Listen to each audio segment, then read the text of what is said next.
from the ashes, you have broken every curse. Blessed Redeemer, you have set this captive free. Lord, I can't help but sing. Faithful you are, faithful forever you will be. Faithful you are. All your promises are yes and amen. All your promises are yes and amen. I will rest in your promises. My confidence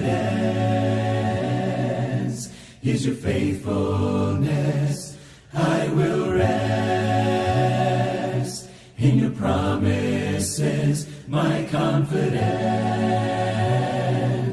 is your faithfulness. I will rest in your promises. My confidence is your faithfulness. I will rest in your promises. My confidence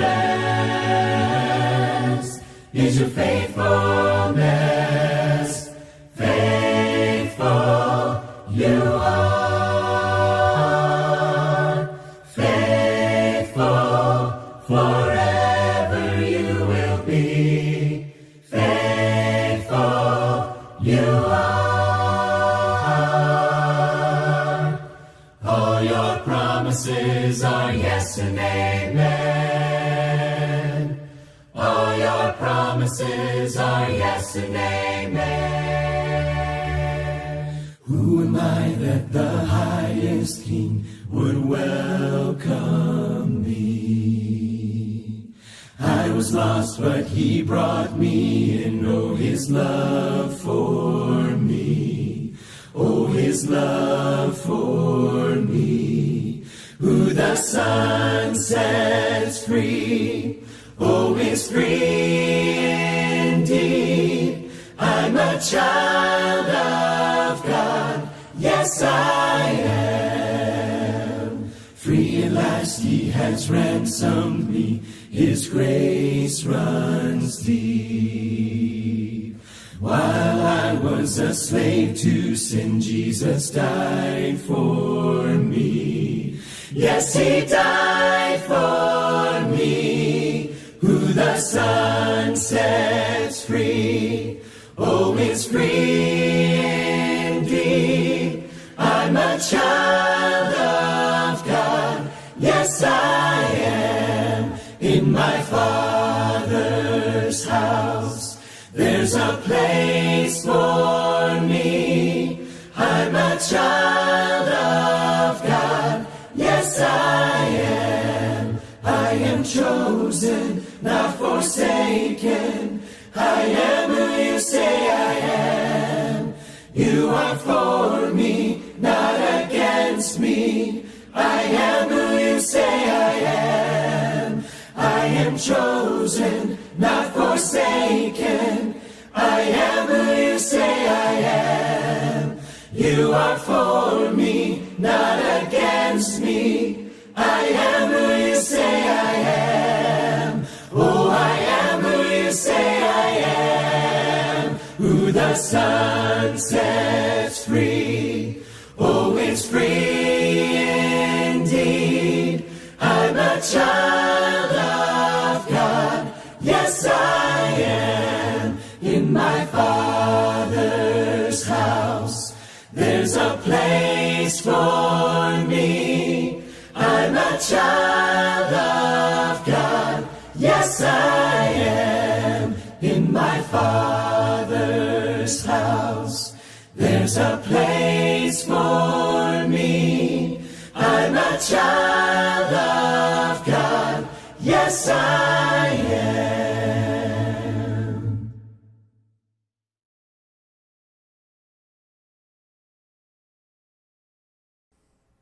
I invite you to open your Bibles to Romans chapter 1 as we continue the study of this amazing book in our New Testament.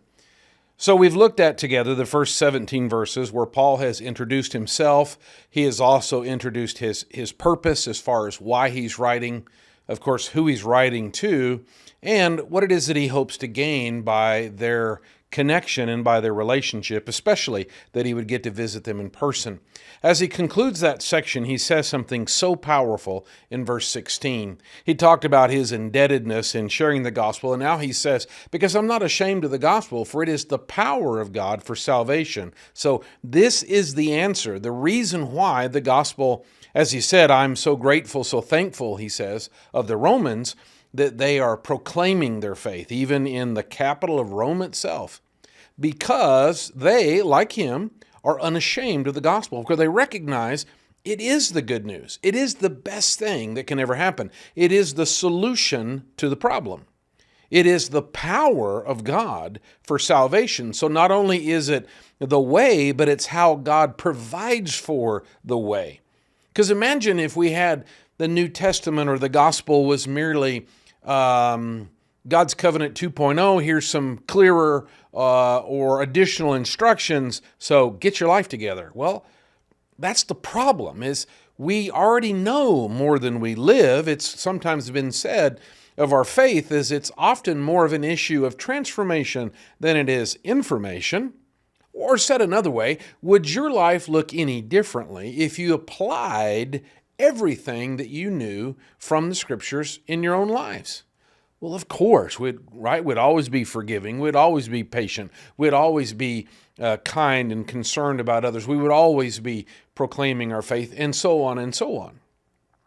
So where Paul's coming from is the reason why he's eager, as he said in the previous verse, is because it is the gospel, it is the power of salvation for everyone. And then in verse 17, he says, and so we live in our faith. It's the way we have our relationship with God. Later in Hebrews chapter 11, the Bible will clearly say that without faith, it is impossible to please God, or that by faith, men of old gained their approval before God. So it's never been about performance, that you've got to do X percentage of any given list of commands, but rather it's about trusting God. It's about following God. That old song, Trust and Obey, really seems to capture in a song this concept. Now, the reason why this is so important, the reason why Paul says, I'm indebted and I'm eager and I'm not ashamed of the gospel, because there is a reality, though very unpopular it might seem today, but there is a very stark reality.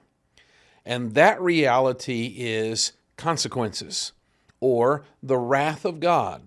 The wrath of God is as real, it is as legitimate, it is as consistent as the grace of God.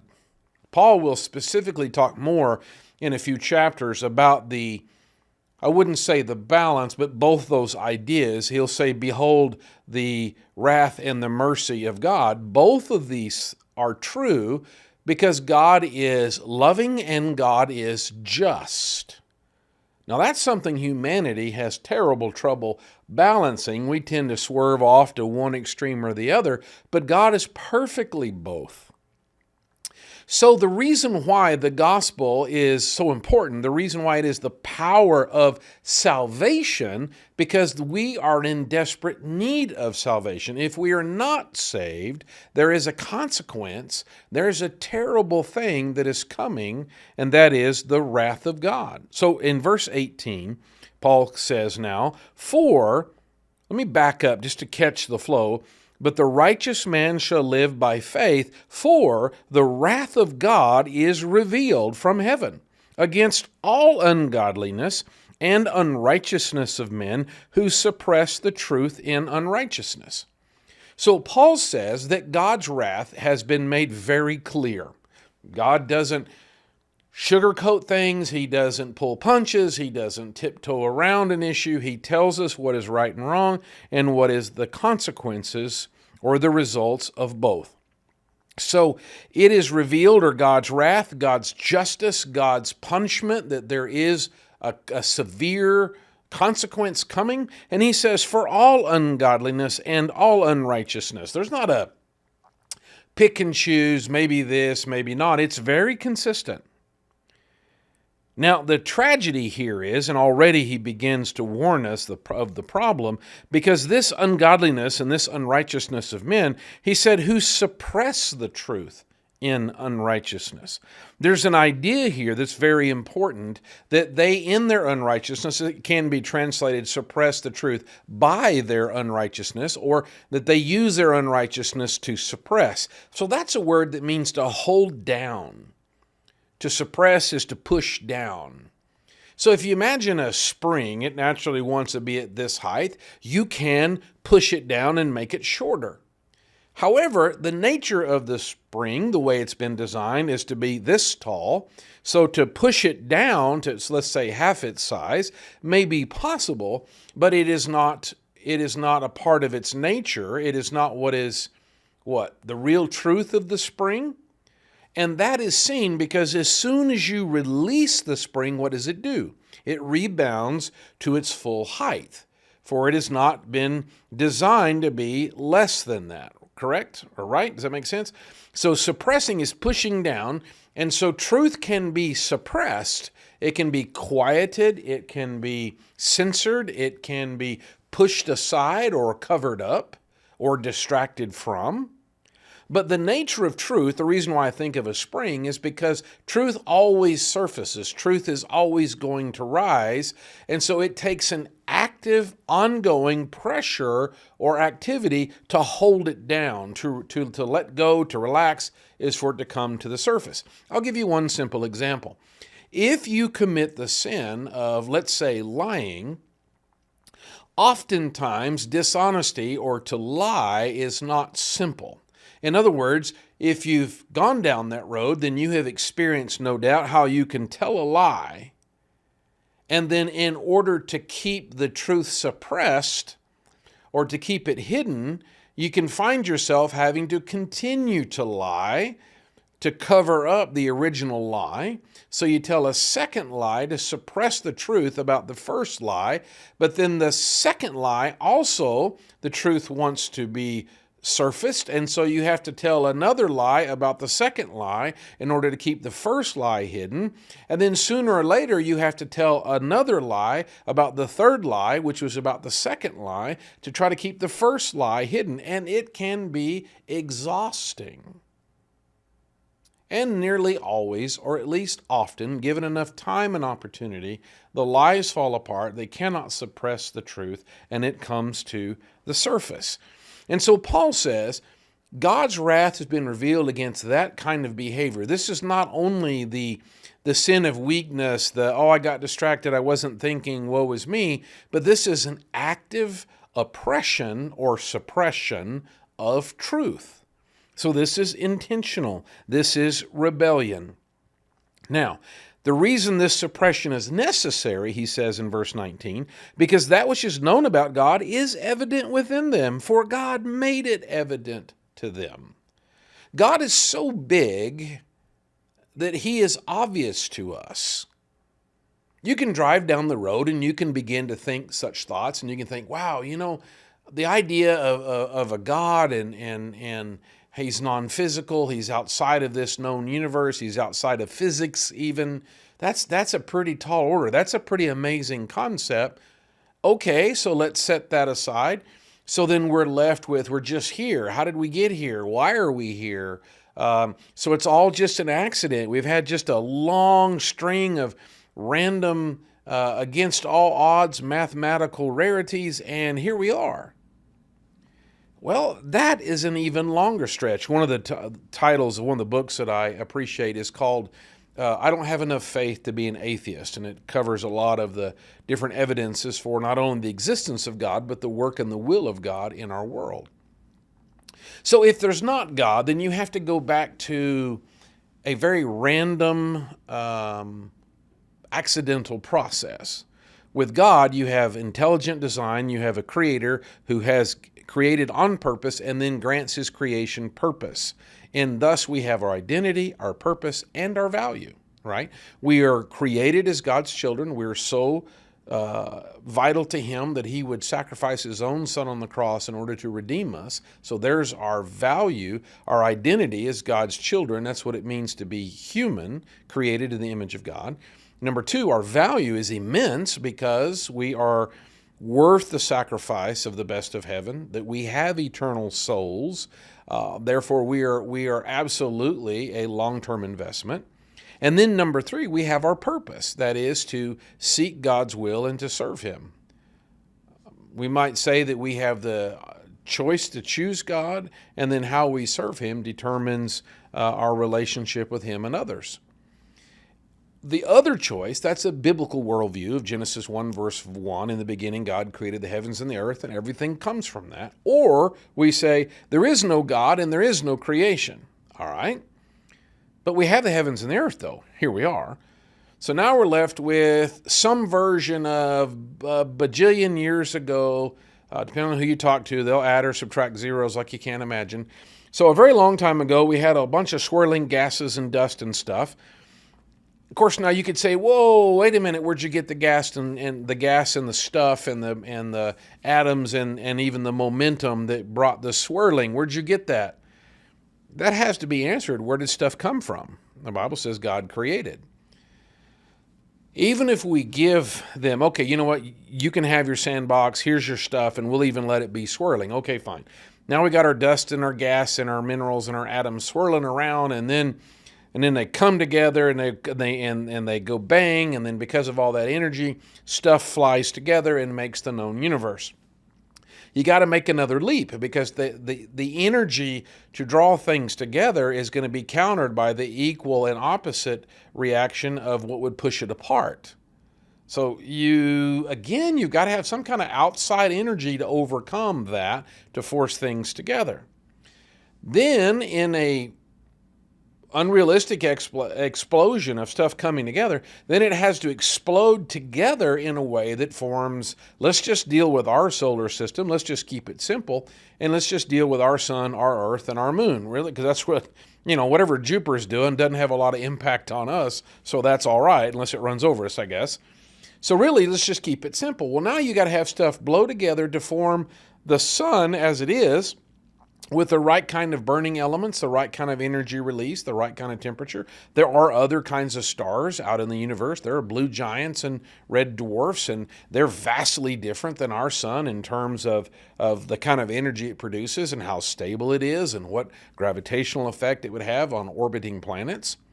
So it's really fortunate that we got the sun that we have. Not only do you have to have an explosion that blows together the sun, but then you got to blow together the earth, which you need a stable planet. You don't need one that's constantly having earthquakes, fracturing. So you need a stable core, you need a stable mantle, you need it at the right temperature. And once we get that planet that's blown together the right way, but we've also got to get the right distance from the sun. We're not too hot, we're not too cold. We've got to have the right atmosphere. We got to have the right elements. One of the crucial factors of life is you got to have water. And so each one of those steps are absolutely phenomenal, and that's just to get a planet that can support life. We haven't even talked about life. There has been no observed explosion that has ever made anything. It destroys things. You never have, when the atom bombs go off, or a gas leak, or a factory blows up, or a tornado comes through, you never put things together, but rather things are separated. They're strewn about. They're made a mess. They're like a teenager's room. It goes from order to disorder. It doesn't just automatically go from disorder to order.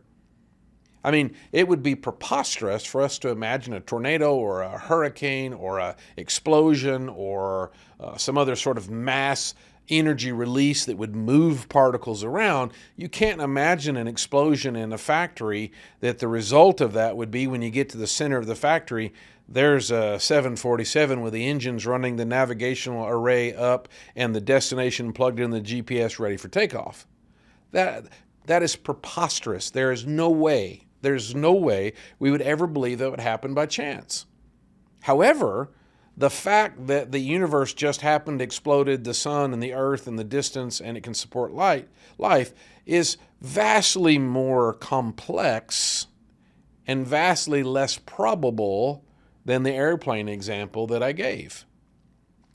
But now we still got to have life. We got the planet, that's nice. But then we got to have a mix of proteins floating around in some kind of soup. And of course, you got to ask where the proteins come from. Hey, we'll give them that. Then you get a lightning strike. You get some kind of energy infusion, and that rearranges matter again, kind of like the whole universe thing. And so now that all kind of flies together in proteins and DNA strands, and now you've got a single cell organism. That's a lot. That is a lot. And it is, if you want to study microbiology, that is infinitely more complex than it sounds. Some single cell organisms, some bacteria exhibit incredible complexity. Some single cell bacteria have a tail rotor as they move through fluids that spins, and that's what propels them forward, kind of like a propeller. It's like a tail whip, but it rotates at over 10,000 RPM and has the mechanism to rotate and stop such a tail. Others have tails that move. How does that fly together on such a small scale?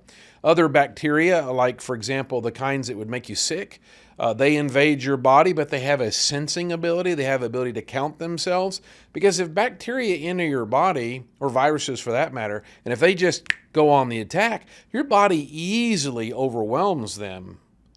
But what they do is they stay latent until they reproduce, until they're at a critical mass, and then all of a sudden they all attack at once. And now the body's under attack and we get a high fever and etc. How do the bacteria know to kind of make sure there's enough of them around to make the difference? So that's a conversation of incredible complexity at a single cell level that just all happened by random chance. Well, you got to get from the single cell to the multi-cell, then you got to get to aquatic life, swimming around in the ocean, and then you got to get from aquatic life to a creature that decides to crawl up on the beach. And so the complexities of going from receiving oxygen by filtering it out of water versus receiving oxygen by filtering it out of the air or the atmosphere is a very different thing. There's a difference between gills and lungs. So now you've got to have a creature that randomly is born with lungs. And you've got to do it in a way that, because normally if a fish is born with lungs, as it hatches out, it drowns because it needs gills. So you got to have both. You've got to have a transition plan. You got to have gills at first, and then you transition over to oxygen. But the problem is when that transition happens, you're either in the water or you're not. So that's got to happen. And then you crawl up on the beach. And of course, you got to have the skeletal structure and the muscular structure to support one's weight on land under gravity, because in water you have buoyancy. You don't have the need for anything like the same sort of skeletal structure, legs, muscles associated. You just have a tail and you're out of there. But if you crawl up on the beach, you gotta support yourself. You gotta deal with gravity now in a very different way. You gotta extract oxygen in a very different way. You've got to have locomotion. You got to move around. You got to have purposeful locomotion. So you've got to be able to spot, see. So you need some kind of sensing, eyes, smell. You've got to find food. If you don't find food, you're going to starve to death. So you've got to develop lungs. You got to develop legs. You got to develop the skeleton. You got to get out on the beach. You got to have the sensing to know what food to go eat. And now you got to have a very different digestive system, because you used to eat sea soup and now you're eating beach fare, right? Beach cuisine. So now you're eating grass or bugs or whatever it is you're eating. So now your digestive system also has to be ready to accept a very different diet. You also have to deal with the sun. Now you're going to sunburn. You didn't have that problem in the water. It filtered out all the UVs and the rapid temperature changes between high noon and 3 o'clock in the morning. You also are going to have a higher susceptibility to issues as far as the changing of the seasons. Summer and winter are going to be more dramatic on land than it is in water, because the water tends to hold a more average temperature regardless of the weather above. And you got to make the big jump between being cold-blooded, which is what most creatures in the water are, to becoming warm-blooded, which is what most creatures on land are. I know they're reptiles and things, but they walk us through all these steps. we hadn't even gotten to monkeys nor the folks that go to college, right? So, I mean, we were somewhere in that beach salamander phase, and we're nowhere near walking around and swinging from trees and making our own axes and taking girls out on dates, right? We got a long ways to go. But already there's a tremendous amount of complexity. The other thing that I find fascinating about random chance, which is the heart and soul, it is the engine of evolution. Well, not only is it amazing that all that has to happen for an organism and it to survive all of that, because you can't really say it took the fish millions of years to turn into the beach hanging out salamander, because once they stick their head out of the water, they got to breathe oxygen immediately from the atmosphere. They can't take millions of years to do that. They're going to die in the next 3 breaths. They've got to be able to have a digestive system ready to go for a whole different kind of nutrient, different fibers, all that kind of stuff. That's got to happen right now, not millions of years. They've got, I don't know, a day or 2 or 4, depends on how fat they are when they started, I guess. But if they don't eat soon enough, they're going to die, or they're going to roast by the sun on the beach the first day. All those steps have to come together as a package pretty quickly, within seconds, and at the most within hours, or it's all for naught. The creature perishes. Here's the other miracle, though, about evolution, and I say miracle because you're asking for an outside intervention, because these things are just not going to happen. You're not going to find the 747 ready to go, and you're sure not going to find a salamander who was just recently a fish. The other thing that's really fascinating is you have to have 2 miracles every time. You see, if Mr. Right, because he evolves the right set of lungs at the right time and the right digestive tract at the right time and the right skeletal deformity, which now is an advantage, it would be a deformity in the water, because if you had legs and a heavy skeleton in the water, you just drown. But if you don't have it on the beach, you're just a puddle. And so you got to have all that. So you're born Mr. Right, and you got the lungs, and you got the skeleton, you got the legs, and you got the digestive system and all that stuff. The problem is, if Mr. Right evolves by himself, he lives a lonely life, and then he dies. And that's the end of that train. That's it. You see, Mrs. Right not only has to evolve at the same time, she also has to evolve at the same beach. And they've also got to meet up under the moonlight with a violin playing and let there be some romance, or none of this is passed on and they perish for naught. So just seeing creation is stunning. And obviously, the conversation or the subject is as vast as creation itself. We've just ricocheted off of the thin surface of the things we could talk about. From either the cosmological big view, we could talk about stars and planets and gravitational forces, or get all the way down to single-cell bacteria with a whip and tail as they fly around the fluids that they're found in, and everything in between. It's incredibly complex. Well, if a normal person would walk up and say, there's no way that a 747 happened. There's no way that this book there was this big explosion in the forest and the trees were all blown up and they got pressed into paper, and then there was some sap and some of the soot from the fire and the explosion mixed with the sap and became ink, and it flew together in these patterns, and it really works out because I is after E except after C. Nobody can believe that. That's so far-fetched, that's so crazy, we say no way. But if we come up with all these layers and layers, well, billions of years in evolution, we're suppressing the obvious truth. You won't believe this, but I'm an accident with my eyes and the way I can see and perceive and respond to light waves, and I can move my hands around and I can hear things, I can track, I can hear, my brain measures the volume in 2 ears, I know where to look, and my eyes track over, and all the blood chemistry, and on and on and on and on and on. I am infinitely more complex than a book. I'm not talking about the Bible in this case. I merely use it as if it were just a book, paper and printed page. This is to construct so incredibly much more simple than this. So it requires a suppression of truth to reject that. So, verse 20, Paul continues, "For since the creation of the world, his invisible attributes, his eternal power, and divine nature," these three things, that which you can't see, he has invisible attributes. Primarily, he seems to be stressing two, there's many, but his eternal power and divine nature, that he is powerful because he has done what we cannot do. Which is why the gospel is the power of salvation. It is God's power because we can't save ourselves no more than I could create myself. We can't even heal ourselves. Oh, we can take some vitamins, we can do some surgeries, we've got some medications, that's pretty amazing.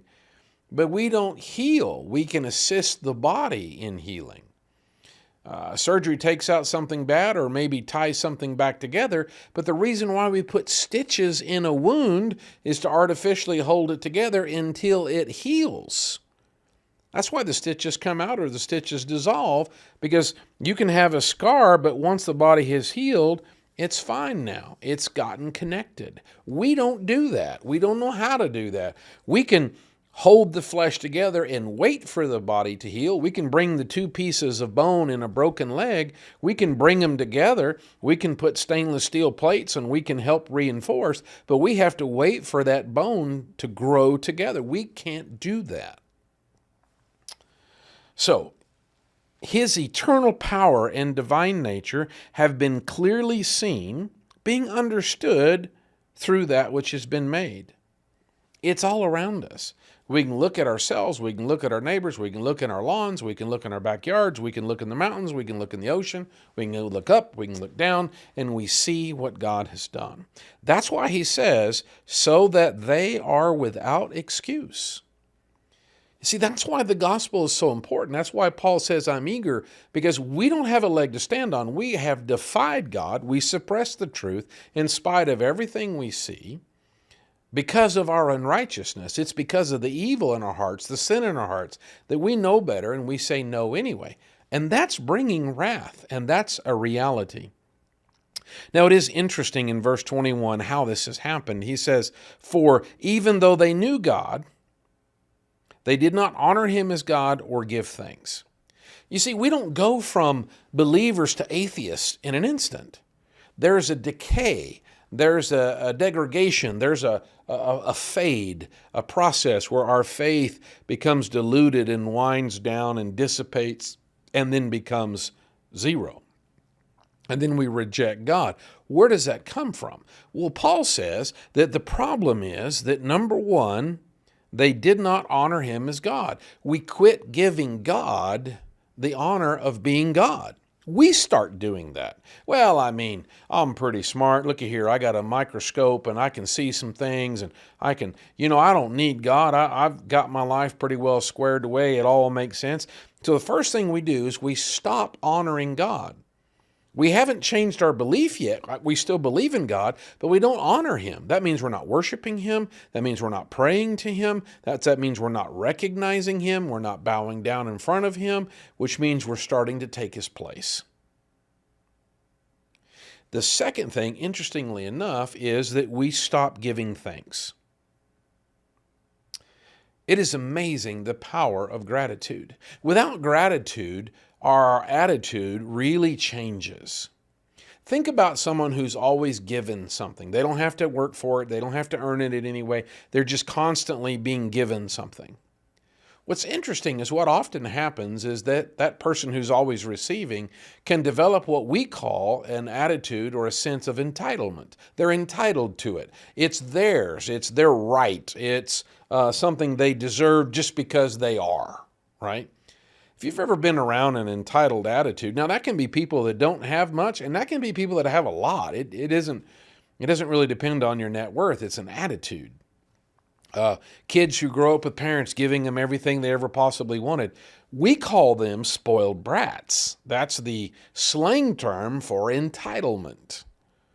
But we all have seen examples of how sour that gets and how nasty that gets, how self-centered, how narcissistic, how incredibly toxic that becomes. Those folks are hard to be around when they're that deeply entitled. What gratitude does is prevent entitlement from taking root. right? Because it requires humility. It requires an awareness of where things come from, that I haven't done all this. It hadn't been all up to me, but rather we have been blessed. We have been treated better than we deserve, and etc. So Paul says where this darkness started, the shadow that began in the heart of those who have become so darkened, it began because they quit honoring God as God and they quit thanking Him. So this attitude of entitlement and this attitude of self-reliance, these two things come together in such a deadly mix. Now we hear now the narcissism, the self-centered, the pride that comes from when you stop to honor God is to lift Him up and to humble yourself. To thank God is to be aware of God's greatness and to humble ourselves. So without that humility, we're led to the narcissism or self-centeredness or pride. So listen to verse 22. So when they quit honoring God and they quit giving thanks, he says, we finish verse 21, he says, but they became futile in their speculations. And their foolish heart was darkened. So the things that they began to speculate on is futile. It's empty. It's worthless. It's like saying it all just happened by a random series of accidents as a result of a gigantic explosion. Okay. And then their hearts become darkened. That's the thing is evolution, or a secular worldview rather than a biblical worldview. A biblical worldview is rooted in the beginning God created the heavens and the earth. A secular or humanistic worldview is I'm it. Because evolution is not just, hey, I'm just trying to, study the science of origins. When we push God out, then it empties our soul. And that's why he says we become futile in our speculations, but our foolish hearts become darkened. Because if there's no God, then there's no purpose, there's no accountability, there's no value. After all, the major process of evolution is about survival of the fittest. So if you don't evolve to adapt to whatever it is, you've got lungs now instead of gills, you just die. And that's good because that gets the weak out of the gene pool and only the strong survive. That is a darkened view of humanity. Adolf Hitler used exactly that language. He called it natural selection or survival of the fittest as to why it was okay to euthanize an entire race of people, that is, the Jews. And he started that process by telling people that we have all evolved and that there's a superior race, there's an inferior race, and therefore, just like the Homo sapiens wiping out the Neanderthals was a good thing, because nobody wants the knuckle-dragging Neanderthals, holding up traffic on Main Street. So that was a good thing for the whole of humanity, is that as we evolved, we got rid of the fourth cousins that were pretty slow.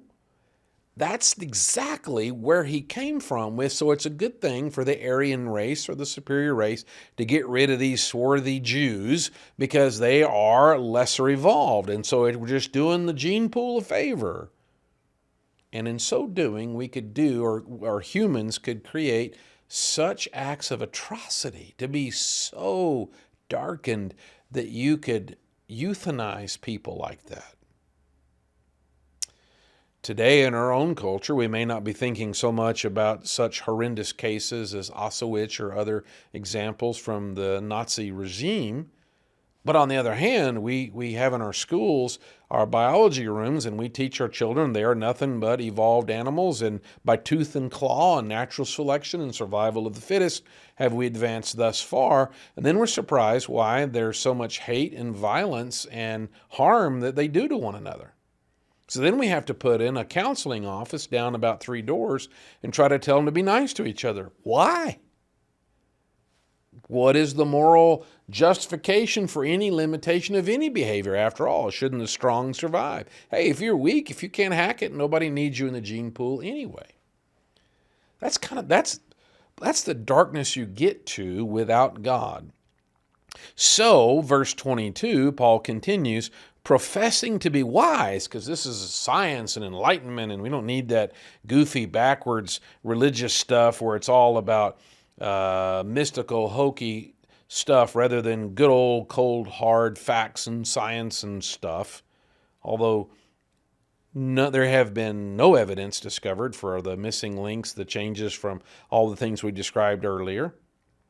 As the one book says, I don't have enough faith to be an atheist, for it also requires great faith, but rather than in a creative and intelligent and loving God, but in random, cold mathematical accidents. Professing to be wise, they became fools. Now, when Paul uses the word fool, when this word's translated to fool, it's not used in a more modern lingo of a put down, like you fool, you idiot, you're just being silly, you're being dumb, that kind of use. This is a word that technically means those who cannot learn. There was a time when we used this word, fool, to describe folks who were mentally limited in some way, that they didn't have the capacity to progress. Maybe they're at a 5-year-old level, or they're at a 3rd grade level, and they're just never going to be able to grow past that because of some mental deficiency or some difficulty. That's what the word fool is used as. That's the term here that's involved. So Paul says, though they're talking like they're wise, wisdom or being wise is to learn from experience. So wisdom is knowledge that is applied. Wisdom is like the word for the old word problems we all loved in math class. One thing is to say, what's 2 plus 2? We say 4. Another thing is to say, well, if Farmer Brown had 6 apples and he gave away 3, how many's left? Okay, well, that's 3. What we all loved was, so train A leaves Chicago heading east, and train B leaves New York heading west at 123 miles an hour. So 6 hours later, where do they collide? That kind of stuff. The reason that we struggle with word problems in such a mathematical type of question is because it requires mathematical wisdom. Knowledge is, hey, I know 2 plus 2 is 2. I know how to add, subtract, divide, multiply. I got it.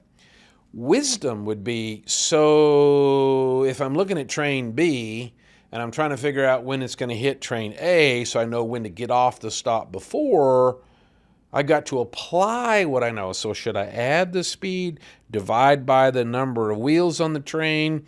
Do I multiply by how many sandwiches the passenger eat? In other words, you got to know how to use what you know. So Paul says they profess to be wise. Oh, here's experience. Here's knowledge you need. This is how you live. But the truth is they're fools because they keep looking at all of creation and keep coming up with, hey, we're accidentally overdeveloped hairless monkeys. That's not learning.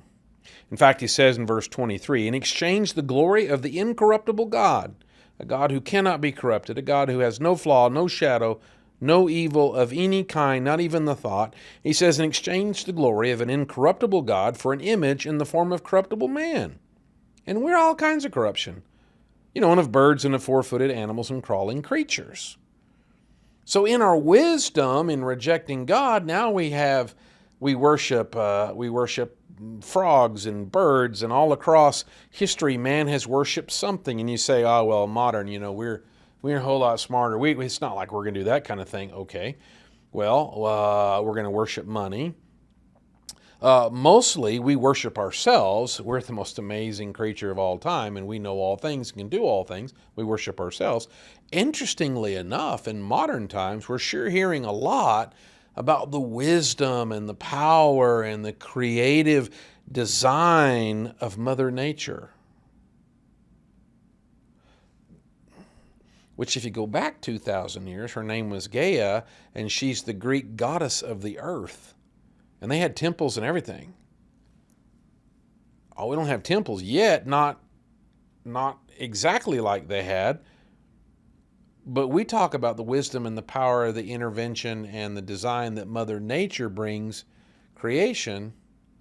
But we need to really help out Mother Nature, because she's both wise and powerful enough to have made all this amazing things, but she's really fragile, and it's up to us. We got to help her out, or it's all gonna come apart, because she's both wise and powerful enough to create all, but it's pretty helpless and pretty fragile. You really can't keep it going without us. That kind of seems like the conversation that we have in our culture today. Well, Paul is going to continue, but where he's been in this is that's why he's not ashamed of the gospel, because he's hearing what his world says. What our world's, we hear that and go, oh, that is so sad. You're walking around thinking that you're just an accident and you don't matter and you might as well be one cell out of a virus attack. You don't have any meaning, and when you're dead, you're just like Rover, you're dead all over. You've got no purpose, no value, you've got no destiny. You're just, soak it up while you can. And so people live darkened lives. People live broken lives, desperately trying to fill their lives with something. And there is nothing. And here we sit with the gospel, the good news. God created you, God loves you, and God will rescue you. That's hard to beat. What else would we want to talk about besides that? All right, we're going to have to put a bookmark in it here. Going to be a pretty interesting chapter, or paragraph rather, that happens now in verse 24, but that'll be in our next lesson together. The ground began to shake. The stone was rolled away. His perfect love could not be overcome. Now death, where is your sting? Our resurrected King has rendered you defeated. Forever He is glorified. Forever He is lifted high. Forever He is risen. He is alive. He is alive.